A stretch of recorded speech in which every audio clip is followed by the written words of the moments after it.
Hi friends, പുതിയൊരു വീഡിയോയിലേക്ക് സ്വാഗതം. ചാനൽ ആദ്യമായിട്ട് കാണുന്ന കൂട്ടുകാരുണ്ടെങ്കിൽ ഒന്ന് സബ്സ്ക്രൈബ് ചെയ്ത് സപ്പോർട്ട് ചെയ്യാൻ മറക്കരുത്. വീഡിയോ നിങ്ങൾക്ക് ഇഷ്ടപ്പെട്ടാൽ ലൈക്ക് ചെയ്ത് ഷെയർ ചെയ്ത ശേഷം ഒന്ന് കമൻറ്റ് ചെയ്യണേ.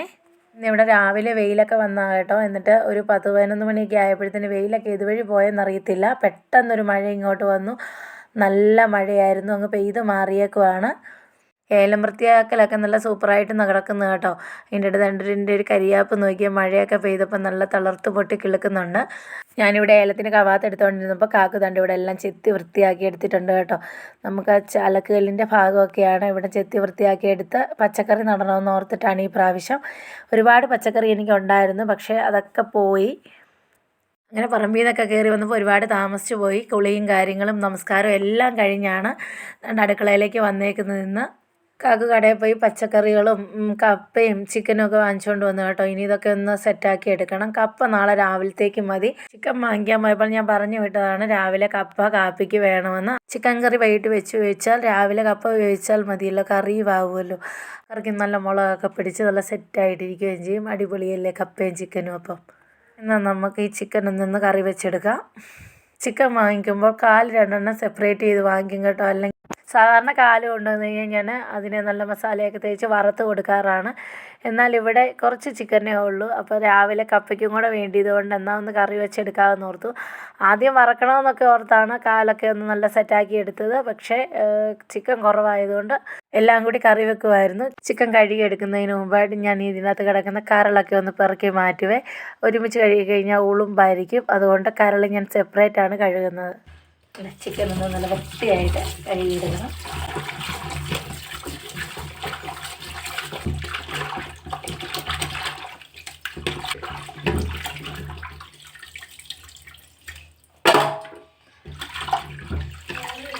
രണ്ടാമത്തെ പ്രാവശ്യം ചിക്കൻ കഴിയുമ്പോൾ ഞാൻ അല്പം വിനാഗിരി കൂടി ഒഴിച്ചാണ് നന്നായിട്ട് കഴുകിയെടുക്കുന്നത്.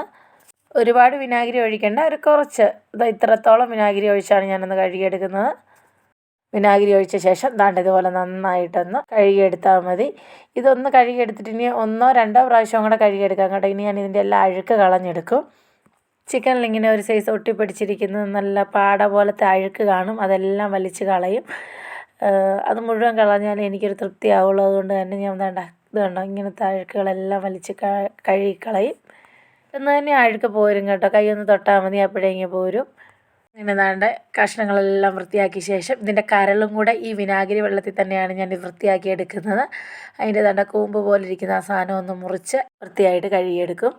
ഇനി ഈ ലെഗ് പീസുകളൊന്ന് വരഞ്ഞു കൊടുക്കും, എരിവും മുളകൊക്കെ പിടിക്കാൻ വേണ്ടിയിട്ട്. ഈ ചട്ടി ഒന്ന് കഴുകിയെടുക്കണം. ഈ ചട്ടിയിലാണ് ചിക്കൻ കറി വെച്ചെടുക്കേണ്ടത്. ചിക്കൻ കറി വെച്ചെടുക്കുമ്പോൾ നല്ല ടേസ്റ്റാണ്. നല്ല വിറകടുപ്പിൽ വേണം ചിക്കൻ കറി വെച്ചെടുക്കാൻ. പക്ഷെ നല്ല മഴയാണ് പുറത്ത്, അതുകൊണ്ട് വിറകടുപ്പിൽ നമുക്ക് വെച്ചെടുക്കാൻ പറ്റത്തില്ല. അടുക്കളയ്ക്കകത്ത് വിറകടുപ്പില്ലെന്ന് ഞാൻ പറഞ്ഞിരുന്നു. അതുകൊണ്ട് തന്നെ ഇന്ന് നമ്മൾ പെരയ്ക്കകത്ത് ഗ്യാസിലാണ് കറി വെച്ചെടുക്കുന്നത്. അതിനായിട്ട് ചിക്കനെല്ലാം കഴുകി നല്ല വൃത്തിയാക്കി സെറ്റാക്കി എടുത്തിട്ടുണ്ട്. ഇനി കറിക്ക് ആവശ്യമുള്ള മസാലകളും ഉള്ളിയും വെളുത്തുള്ളിയും എല്ലാം പൊളിച്ചെടുക്കണം. അതിനായിട്ട് ഇവിടെ ഉള്ളിയും വെളുത്തുള്ളിയും സവാള എല്ലാം പൊളിച്ചെടുത്തിട്ടുണ്ട്. ഇനി ഇതൊന്ന് കഴുകി വൃത്തിയാക്കി എടുത്താൽ മതി. ചിക്കൻ കറി വെക്കുവാനായിട്ട് ഇവിടെ ഉള്ളി, വെളുത്തുള്ളി, ഇഞ്ചി, പച്ചമുളക്, സവാള, ഒരു സവാള മതി. ഇനി ഇതെല്ലാം കൂടി ഒന്ന് ചോപ്പ് ചെയ്തെടുക്കണം. അതിനായിട്ട് ആദ്യം ഉള്ളിയും പച്ചമുളകും കൂടിയാണ് ചോപ്പ് ചെയ്തെടുക്കുന്നത്. എല്ലാം കൂടി ഞാൻ ഒരുമിച്ചിട്ട് ചോപ്പ് ചെയ്തെടുക്കാറില്ല. ഇങ്ങനെ സെപ്പറേറ്റ് എടുക്കുമ്പോൾ വേറൊരു ടേസ്റ്റാണ് കറിക്ക്. അതുപോലെ തന്നെ ഇഞ്ചി, പച്ചമുളക്, ജിഞ്ചർ പേസ്റ്റ് ഒന്നും ഉപയോഗിക്കത്തില്ല. ഞാനിങ്ങനെ ചതച്ച് തന്നെയാണ് എടുക്കുന്നത്. ഇനി ഇവിടെ വെളുത്തുള്ളി ഇഞ്ചിയും കൂടെ ഒന്ന് ചതച്ചെടുത്തിട്ടുണ്ട്. ഇനി ആ സവാളയൊന്ന് അരിഞ്ഞെടുക്കണം. ഇനി ചിക്കൻ കറി വെക്കാനായിട്ട് ഇവിടെ ഒരു ചട്ടി അടുപ്പിലോട്ട് വെച്ചിട്ടുണ്ടായിരുന്നു. അത് ചൂടായി വന്നപ്പോഴത്തേക്കും വെളിച്ചെണ്ണയാണ് ഒഴിച്ചു കൊടുക്കുന്നത്. വെളിച്ചെണ്ണ ഒന്ന് ചൂടായി വന്നപ്പോഴത്തേക്കും ഇവിടെ അല്പം ഉലുവ കൂടി ഇട്ട് കൊടുക്കുന്നുണ്ട്. ഉലുവയൊന്ന് പൊട്ടി വന്നപ്പോഴേക്കും നമ്മൾ ചോപ്പ് ചെയ്ത് വെച്ചിരിക്കുന്ന ഇഞ്ചിയും വെളുത്തുള്ളിയും കൂടിയാണ് ആദ്യം ഇട്ട് കൊടുക്കുന്നത്. അതൊന്ന് കുറച്ചൊന്ന് വാടി വന്ന ശേഷം മാത്രമേ ഉള്ളിയും പച്ചമുളകും കൂടെ ചതച്ച് വെച്ചേക്കുന്ന ഇട്ട് കൊടുക്കുകയുള്ളൂ. ഇങ്ങനെ ഓരോന്നും കുറേശ്ശെ ഒന്ന് വാട്ടി എടുത്ത് ചെയ്യുമ്പോൾ, പ്രത്യേകിച്ച് മൺചട്ടി ആയതുകൊണ്ടും കറിക്ക് നല്ല ടേസ്റ്റായിട്ടാണ് അനുഭവപ്പെട്ടേക്കുന്നത്. അതുകൊണ്ടാണ് ഞാനിങ്ങനെ തന്നെ ചെയ്ത് കാണിക്കുന്നത്. അങ്ങനെ ഇഞ്ചി വെളുത്തുള്ളിയും ഒന്ന് ജസ്റ്റ് കുറച്ച് ഒന്ന് വാടി വന്നപ്പോഴത്തേക്കും ഉള്ളിയും പച്ചമുളകും കൂടെ ഇട്ട് കൊടുത്ത് ഒന്ന് വാട്ടിയെടുക്കുന്നുണ്ട്. അതുപോലെ തന്നെ ഉള്ളിയും പച്ചമുളകും ഒന്ന് വാടി വരുമ്പം സവാള ഇട്ട് കൊടുക്കുകയുള്ളൂ. ഇത് 3 ട്രിപ്പായിട്ട് തന്നെ ചെയ്തെടുക്കണം. എന്നാലേ ഈ ടേസ്റ്റ് കിട്ടുകയുള്ളൂ. എപ്പോഴും ഞാനിങ്ങനെ അല്ല കേട്ടോ ചെയ്യുന്നത്. ചിലപ്പോൾ സമയമൊക്കെ പോയി നിൽക്കുവാണെങ്കിൽ ഞാൻ എല്ലാം കൂടെ ഒരുമിച്ചിട്ട് വാട്ടിയെടുക്കും. അതല്ലെങ്കിൽ ഇങ്ങനെ സമയമൊക്കെ ഉണ്ട് കുഴപ്പമില്ലെങ്കിൽ ഞാനിങ്ങനെ ഓരോന്നോരോന്നായിട്ട് തന്നെ ചെയ്യും. എല്ലാം കൂടി ഒന്ന് ചെറുതായിട്ട് വാടി വന്നപ്പോൾ അതാണ്ട് ഇതിലേക്ക് സവാളയാണ് ഇട്ട് കൊടുക്കുന്നത്. ഇനി സവാളയും കൂടി ഒന്ന് ജസ്റ്റ് ഒന്ന് വാടി വരണം. ഇനി സവാളയും കൂടെ വാടി വരാനായിട്ട് അല്പം ഉപ്പ് ചേർത്ത് കൊടുക്കണം. ഉപ്പ് ചേർത്ത് കൊടുക്കുമ്പോൾ പെട്ടെന്ന് തന്നെ വാടി കിട്ടും. ഇതിനായിട്ട് 1 ടീസ്പൂൺ ഉപ്പിട്ട് കൊടുത്തിട്ടുണ്ട്. ഞാൻ പറഞ്ഞില്ലേ, എനിക്ക് ടീസ്പൂണും ടേബിൾ സ്പൂണും അളവിലൊക്കെ ഉപ്പിട്ട് കഴിഞ്ഞാൽ മാറിപ്പോകും. എനിക്ക് കൈക്കാണ് ഉപ്പിൻ്റെ അളവ്, അതുകൊണ്ടാണ് ഞാനിവിടെ കൈക്ക് ഉപ്പിട്ട് കൊടുത്തേക്കുന്നത്. ഇനി നന്നായിട്ടൊന്ന് വഴറ്റി കൊടുക്കണം. ഇനി പതിയെ വഴണ്ടി വരട്ടെ. അപ്പോഴേക്കും കറിക്ക് ആവശ്യമായുള്ള മസാലകളൊക്കെ ഒന്ന് എടുത്ത് വെക്കാം. ഒരു 3 ടേബിൾ സ്പൂൺ മുളക് പൊടി എടുത്തിട്ടുണ്ട്. ഇവിടെ മസാലകളൊക്കെ കൂടുതൽ വേണം, അതുകൊണ്ടാണ് 3 ടേബിൾ സ്പൂൺ എടുത്തേക്കുന്നത്. നിങ്ങളുടെ ആവശ്യത്തിന് നിങ്ങൾ എടുത്താൽ മതി. 2 ടേബിൾ സ്പൂൺ മല്ലിപ്പൊടി എടുത്തിട്ടുണ്ട്.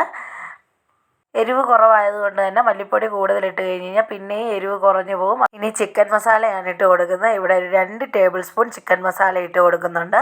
മസാല എടുത്തപ്പോൾ മഞ്ഞൾപ്പൊടി എടുക്കാൻ വിട്ടുപോയിരുന്നു. എന്നാൽ ദാണ്ട് വഴറ്റുന്ന സമയത്ത് ഞാൻ മഞ്ഞൾപ്പൊടി ഇട്ട് കൊടുക്കുന്നുണ്ട് കേട്ടോ. അപ്പോൾ ഉള്ളി സവോളയൊക്കെ നന്നായിട്ട് വഴന്നു വന്നപ്പോൾ കുറച്ച് കരിയാപ്പല കൂടി ഇട്ട് കൊടുക്കുന്നുണ്ട്. ഒന്നുകൂടെ ഒന്ന് വഴറ്റിയെടുത്ത ശേഷം ദാണ്ട് എടുത്ത് വെച്ചിരിക്കുന്ന മസാലകളൊക്കെ ഇതിലോട്ട് ഇട്ട് കൊടുത്തു. മസാലകളൊക്കെ ഒന്ന് ഇളക്കി വന്നപ്പോഴാണ് മനസ്സിലായത് മഞ്ഞൾപ്പൊടി ഇട്ടിട്ടില്ലെന്ന്. പെട്ടെന്ന് തന്നെ ദാണ്ട് ഇവിടെ മഞ്ഞൾപ്പൊടി കൂടി ഇട്ട് കൊടുക്കുന്നുണ്ട്. ഒരു ടീസ്പൂൺ മഞ്ഞൾപ്പൊടി ഇട്ട് കൊടുക്കുന്നുണ്ട്. മഞ്ഞൾപ്പൊടി ഇട്ടില്ലേ നമുക്ക് പ്രത്യേകം തന്നെ അറിയാം, കാരണം കറിയിലൊരു കളർ വ്യത്യാസം വരും. അതുകൊണ്ട് തന്നെ ഒന്ന് പെട്ടെന്ന് ഓർത്ത് കേട്ടോ. മസാലകളെല്ലാം ഇട്ട് കൊടുത്ത് നന്നായിട്ടൊന്ന് പച്ചമണം മാറുന്നത് വരെ ഇതാണ്ട് ഇതൊന്ന് മൂപ്പിച്ചെടുക്കണം. ഇവിടെ മസാലയൊക്കെ നന്നായിട്ട് മൂത്ത് വന്നിട്ടുണ്ട്. പച്ചമണമൊക്കെ മാറി മസാല നന്നായിട്ട് മൂത്ത് വന്നിട്ടുണ്ട്. ഇനി ഇതിലേക്ക് ആവശ്യത്തിന് വെള്ളം ഒഴിച്ച് കൊടുക്കണം. ചിക്കൻ ആയതുകൊണ്ട് തന്നെ ഒരുപാട് വെള്ളം ഒഴിച്ച് കൊടുക്കണ്ട. കുറച്ചൊരു വെള്ളം ഒഴിച്ചാൽ മതി. ചിക്കനിൽ നിന്ന് വെള്ളം ഇങ്ങോട്ട് ഇറങ്ങാനുള്ളതാണ്. വെള്ളമൊക്കെ ഒഴിച്ച് കൊടുത്ത് അതേ മസാലയൊന്ന് നന്നായിട്ട് ഇളക്കി കൊടുത്ത് ഒന്ന് മസാല തിളച്ച് വരുമ്പോഴേക്കും ആ ചിക്കനൊക്കെ ഒന്ന് പറക്കിയിട്ട് കൊടുക്കണം. നാളത്തെ കപ്പയ്ക്ക് കറിയായിട്ട് കൂടി ചിക്കൻ വേണ്ടതുകൊണ്ട് കുറച്ചുകൂടെ ചാറൊക്കെ വേണം. അതുകൊണ്ട് തന്നെ കുറച്ച് വെള്ളം തിളപ്പിച്ച് വെച്ചിട്ടുണ്ടായിരുന്നു. അതൊന്ന് ഒഴിച്ച് കൊടുത്ത് ഒന്ന് ഗ്രേവി നീട്ടിയെടുത്ത ശേഷമാണ് ചിക്കൻ കഷ്ണങ്ങളെല്ലാം ഇട്ട് കൊടുത്തേക്കുന്നത്. ഇവിടെ മസാലയുമായിട്ട് നന്നായിട്ടൊന്ന് മിക്സ് ചെയ്തെടുക്കണം.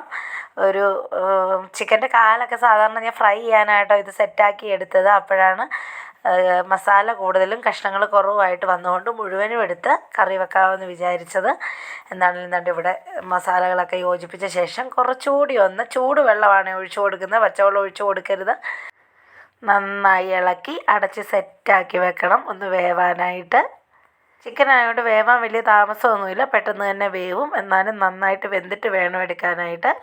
ഞാനിവിടെ ചിക്കൻ കറി വെക്കുമ്പോൾ ഇടയ്ക്ക് വന്നിട്ട് എന്നോട് മക്കൾ ചോദിച്ചായിരുന്നു, കൂടുതലും മോനാട്ടോ അടുക്കള കൗണ്ടർ ടോപ്പിൽ വന്നിരിക്കുന്നതും കുറച്ച് നേരം എൻ്റെ കൂടെ അടുക്കളയിലൊക്കെ കൂടുതലും സ്പെൻഡ് ചെയ്യുന്ന മോനാണ്. മോള് എനിക്ക് ഉള്ളിയും സവാളയൊക്കെ പൊളിച്ച് തരാനും അങ്ങനെയുള്ള ഹെൽപ്പൊക്കെ ആയിട്ട് അവൾ വരും. അപ്പോൾ എനിക്കിതൊന്ന് കൊട്ടയിലേക്ക് ഇട്ട് തരാമോ, ഞാൻ അടുക്കി തരാമോ എന്നൊക്കെ പറഞ്ഞു. അങ്ങനെ ഞാൻ ദാണ്ട് പച്ചക്കറിയെല്ലാം കുടഞ്ഞൊരു ബേസനിലേക്ക് ഇട്ട് അവൻ്റെ കൊടുത്തായിരുന്നു. അവർ രണ്ടുപേരും കൂടെ എനിക്ക് ദാണ്ട് അടുക്കി വൃത്തിയാക്കി വെച്ച് തന്നിട്ടുണ്ട്. ഇനി അതെല്ലാം എടുത്തൊന്ന് പച്ചക്കറി സ്റ്റാൻഡിലേക്ക് അടുക്കി ഇട്ടാൽ മാത്രം മതി. രണ്ടുപേരും കൂടെ പച്ചക്കറിയൊക്കെ തിരിഞ്ഞ് വെച്ചു. ഉള്ളി സവോള വെളുത്തുള്ളി ഇഞ്ചിയൊക്കെ പച്ചമുളകൊക്കെ കവറിലിട്ട് വെച്ചിട്ടുണ്ട്. ഇതെടുത്ത് ഫ്രിഡ്ജിലേക്ക് വെക്കണം, അല്ലെങ്കിൽ ഇല്ലാതായി പോവും. ഇനി ഇതെല്ലാം എടുത്ത് പച്ചക്കറി സ്റ്റാൻഡിലേക്ക് ഒന്ന് അടുക്കി വെച്ച് കൊടുത്താൽ മതി. ഇത്ര ഉപകാരം എനിക്ക് മക്കൾ ചെയ്ത് തന്നിട്ട് പോയി. ഇനി ബാക്കി എനിക്ക് ചെയ്യാമെന്നുള്ളതേ ഉള്ളൂ. ഇതും കൂടി ചെയ്തു തരുന്നതായിരുന്നു. അപ്പോൾ പേപ്പറൊക്കെ ഒന്ന് മാറ്റാനുണ്ടായിരുന്നു. സ്റ്റാൻഡിലെ പഴയ പേപ്പറൊക്കെ കിടന്നു. അപ്പോൾ ഞാൻ പറഞ്ഞു പേപ്പറൊന്ന് മാറ്റിയിട്ട് പുതിയ പേപ്പർ ഇടണമെന്ന് പറഞ്ഞു. അതുകൊണ്ട് അവർ പോയതാണ്. പച്ചക്കറിയൊക്കെ അടുക്കിയിട്ട് ഒരു 10 മിനിറ്റ് കഴിഞ്ഞപ്പോൾ ഒന്ന് തുറന്ന് നോക്കിയതാട്ടോ. എന്തായെന്ന് ചിക്കനിൽ നിന്ന് വെള്ളം ഇറങ്ങിയോ, എന്തായി വെള്ളം ഇറങ്ങിയില്ല, കുറച്ചുകൂടെ വെള്ളമൊക്കെ ഒഴിച്ച് കൊടുക്കണമെന്ന് ഓർത്ത് തുറന്ന് നോക്കിയതാണ്. അപ്പോൾ കുഴപ്പമൊന്നുമില്ല. നമ്മുടെ ചിക്കനിൽ നിന്നൊക്കെ വെള്ളം ഇറങ്ങി നല്ല സെറ്റായിട്ട് വന്നിട്ടുണ്ട്. ഇനി ഒന്ന് വെന്ത് വന്നാൽ മതി. പിന്നെ ഞാനത് അടച്ചു വെച്ചിട്ടുണ്ട്, ഒന്ന് വെന്ത് വരട്ടെ. ഇനി മൺചട്ടിയിൽ കറി വെക്കുന്നത് കൊണ്ട് തന്നെ ഇടയ്ക്കൊന്ന് ഇളക്കി കൊടുക്കണം, അല്ലെങ്കിൽ ഇത് അടിയിൽ പിടിച്ച് കങ്ങും. കങ്ങിക്കഴിഞ്ഞാൽ ചട്ടിയിൽ വെച്ച ഒരു ടേസ്റ്റും കാണുകയില്ല, കങ്ങിയ ചുവ മാത്രമേ കാണുകയുള്ളൂ. അതുകൊണ്ട് തന്നെ ഇതാണ്ട് കറി ഒന്ന് ഇടയ്ക്ക് ഇളക്കി കൊടുത്ത് അടച്ചു വെക്കുന്നുണ്ട്. അടച്ചു വെക്കാം. കറിയൊക്കെ വേഗം വെച്ചിട്ട് ഞാൻ മുറ്റത്തേക്കൊന്ന് വന്ന് നോക്കിയതാട്ടോ. പെരുമഴക്കാലം പോലെ മഴ തകർത്തുകൊണ്ടിരിക്കുക. അതുപോലെ മഴയാണ് ഇന്നും. രാത്രിയിൽ തകർത്ത് പെയ്യുന്ന മഴയാണ്. 2 സൈഡും മാറി മാറി ഒന്ന് നോക്കുമായിരുന്നു. അടിപൊളി മഴയെന്ന് പറഞ്ഞാൽ അടിപൊളി മഴ. ഇടിയും മിന്നലും ഒന്നുമില്ല കേട്ടോ ഇന്നത്തെ മഴയ്ക്ക്. അതുകൊണ്ട് തന്നെ ഒരു ആശ്വാസമാണ്. ഇടയ്ക്കിടയ്ക്ക് കറണ്ട് പോകുമെന്ന് മാത്രം. മഴയൊക്കെ കണ്ട് തിരിച്ചു വന്നപ്പോഴത്തേക്കും കറിയൊക്കെ ഇവിടെ തിളച്ച് നല്ല വെന്ത് സെറ്റപ്പായിട്ടിരിപ്പുണ്ട്. ഇനി ഇതിലേക്ക് കുറച്ച് രമ്പയില അല്ലെങ്കിൽ ബിരിയാണി കൈത എന്ന് പറയും, അതുകൂടി ഇട്ട് കൊടുക്കുന്നുണ്ട്. ഇതിൻ്റെ ഉണങ്ങിയ ഇലയ്ക്ക് നല്ല ടേസ്റ്റാണ് കേട്ടോ. ഞാൻ പറിച്ച് ഉണക്കി വെച്ചിരുന്നില്ല. ദാണ്ടേ അതിൻ്റെ കൂടെ തന്നെ 2 തണ്ട് കരിയാപ്പില കൂടി ഇട്ട് കൊടുക്കുന്നുണ്ട്. സാധാരണ ഞാൻ വഴറ്റുന്ന സമയത്തൊക്കെ രമ്പയില ഇട്ട് കൊടുക്കുന്ന, മഴ കാരണം ഇറങ്ങാൻ പറ്റിയില്ല. അതുകൊണ്ട് ഇടയ്ക്ക് മഴ കാണാൻ പോയപ്പോൾ ഒരു കുടയൊക്കെ എടുത്ത് പോയി ഇറങ്ങി എടുത്തതാണ് കേട്ടോ. എപ്പോൾ വേണമെങ്കിലും ഇട്ട് കൊടുത്താൽ മതി. ഈ രമ്പയില ഇട്ട് കൊടുത്ത് കുറച്ച് നേരം ഒന്ന് അടച്ച് വെക്കണമെന്നേ ഉള്ളൂ. അപ്പം നല്ല മണവും ടേസ്റ്റും ഒക്കെ കറിയിലേക്ക് ഇറങ്ങിക്കോളും. കുറച്ചുകൂടി ചാറ് വേണമെങ്കിൽ പറ്റിച്ചെടുക്കാം. പക്ഷേ എനിക്ക് നാളെ കപ്പ വേവിക്കുമ്പോൾ ചാറ് വേണം. അതുകൊണ്ട് തന്നെ ഞാനിവിടെ ചാറ് പറ്റിക്കുന്നില്ല. വെച്ചുകൊണ്ടിരിക്കുന്ന കറിയിലേക്ക് നമ്മുടെ ഹോം മെയ്ഡ് ഗരം മസാലയാണ് ഇട്ട് കൊടുക്കുന്നത്. ഒരുപാടൊന്നും വേണ്ട, ഒരു 1/2 table spoon home made garam masala കൂടി ഇട്ട് കൊടുത്ത് അതാണ് ഇവിടെ സ്റ്റൗ ഓഫ് ചെയ്തിട്ടുണ്ട്. അടിപൊളിയാണ് ചട്ടിയിൽ വെച്ചെടുക്കുന്ന ചിക്കൻ കറി ആണെങ്കിലും ഇറച്ചിക്കറി ആണെങ്കിലും ടേസ്റ്റാണ്. നിങ്ങൾ ഇതുപോലൊന്ന് ഉണ്ടാക്കി നോക്കണേ. അങ്ങനെ കറിയൊക്കെ വെന്തിട്ട് ഞങ്ങളെല്ലാവരും ചോറിനാനിരുന്ന കേട്ടോ. കുക്കു നേരത്തെ കഴിച്ചുകൊണ്ട് കിടന്നായിരുന്നു. അവൾ ഉറങ്ങി തുടങ്ങി. വേണ്ട മോൻ ഇവിടെ ഇച്ചിരി എരിവ് കൂടുതലാണെന്ന് പറഞ്ഞിരിപ്പുണ്ട്. എരിവൊന്നുമില്ല, മുളക് പൊടിക്ക് തീർത്തും എരിവ് കുറവായതുകൊണ്ടാണ് ഇച്ചിരി കൂട്ടിയിട്ടത്. അത്യാവശ്യം എരിവുണ്ട്, കുഴപ്പമില്ല. നല്ല കറിയായിരുന്നു. അതുകൊണ്ട് കാക്കുവിനോട് കറി ഇഷ്ടപ്പെട്ടു. നല്ലതാണെന്നാണ് പറഞ്ഞത്. ആവശ്യത്തിന് എരിവേ ഉള്ളൂ, ഒരുപാട് എരിവില്ലെന്ന് കാക്കു പറഞ്ഞു. എന്താണേലും നല്ല സൂപ്പറാണ്. ഞാനും കഴിച്ച് നോക്കി, ഒരുപാട് എരിവൊന്നുമില്ല. അതിൻ്റെ കൂടെ ഉച്ചയ്ക്ക് അരച്ച മാങ്ങാ ചമ്മന്തിയാണ്. മാങ്ങാ ചമ്മന്തിയും ചിക്കൻ കറിയും കൂടെ പൊളിക്കും. ഇന്ന് സൂപ്പറായിട്ട് ഞാനൊരു പിടുത്തം പിടിച്ചിട്ടാണ് എഴുന്നേറ്റത്. അപ്പോൾ ഇന്നത്തെ വിശേഷങ്ങളൊക്കെ ഇത്ര തന്നെ ഉള്ളൂ. ഇനി നമുക്ക് കൂടുതൽ വിശേഷങ്ങളൊക്കെ ആയിട്ട് അടുത്തൊരു വീഡിയോയിൽ കാണാം. നമ്മുടെ ചാനൽ കൃത്യം 11 മണിക്ക് തന്നെയാണ് ഞാൻ വീഡിയോ ഇട്ടുകൊണ്ടിരിക്കുന്നത്. ഇനിയും 11 മണിക്ക് തന്നെ ഞാൻ വീഡിയോ ഇടും. അപ്പോൾ എല്ലാവരും വീഡിയോ കണ്ടെന്ന് സപ്പോർട്ട് ചെയ്യാൻ മറക്കരുതേ. കൂടുതൽ വിശേഷങ്ങളൊക്കെ ആയിട്ട് അടുത്തൊരു വീഡിയോയിൽ കാണും വരെ ബൈ ബൈ.